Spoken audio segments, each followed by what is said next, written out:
BHU प्रवेश परीक्षा देने वाले, नीट प्रवेश परीक्षा देने वाले, क्लैट, जेई और यूनिवर्सिटी के अंतिम वर्ष की परीक्षा देने वाले छात्र लगातार लिखते रहते हैं कि परीक्षा कैंसिल करा दी। ये हमारा काम नहीं है, हमारा काम है उठा देना। वो हमने कई बार इस मसले को उठाया है, मगर सरकार के इरादे से नहीं लगता कि परीक्षा रद्द होगी, इसलिए तैयारी करनी शुरू कर दीजिए। यूजीसी ने सुप्रीम कोर्ट में हलफनामा देकर कहा है कि दिल्ली सरकार और महाराष्ट्र सरकार द्वारा अपने राज्य की यूनिवर्सिटी की अंतिम वर्ष की परीक्षाएं रद्द करने के फैसले का वो उससे सहमत नहीं है, उसका विरोध करती है।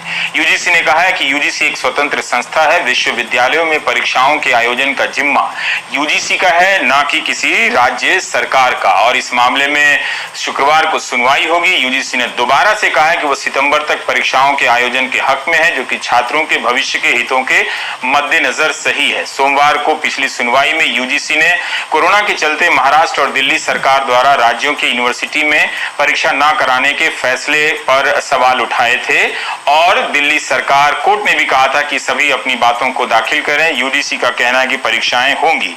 इसके साथ साथ हम ये भी बता दें कि केंद्रीय गृह मंत्रालय ने भी सुप्रीम कोर्ट में अपना हलफनामा दायर कर कहा है कि एमएचए ने कहा है कि उसने बड़ी संख्या में छात्रों के शैक्षणिक हित को ध्यान में रखते हुए 6 जुलाई 2020 को अधिसूचना जारी कर विश्वविद्यालयों और संस्थानों द्वारा परीक्षा आयोजित करने की अनुमति दी है।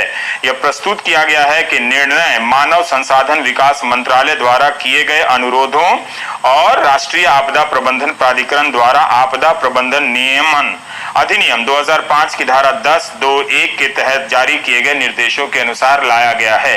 तो अब लगता नहीं है कि सरकार किसी भी तरीके से पीछे हटने वाली है। तो इन परीक्षाओं को लेकर आप हमें मेल ना करें, मैसेजेस ना करें, आपको स्पष्ट रूप से इशारा मिल गया होगा।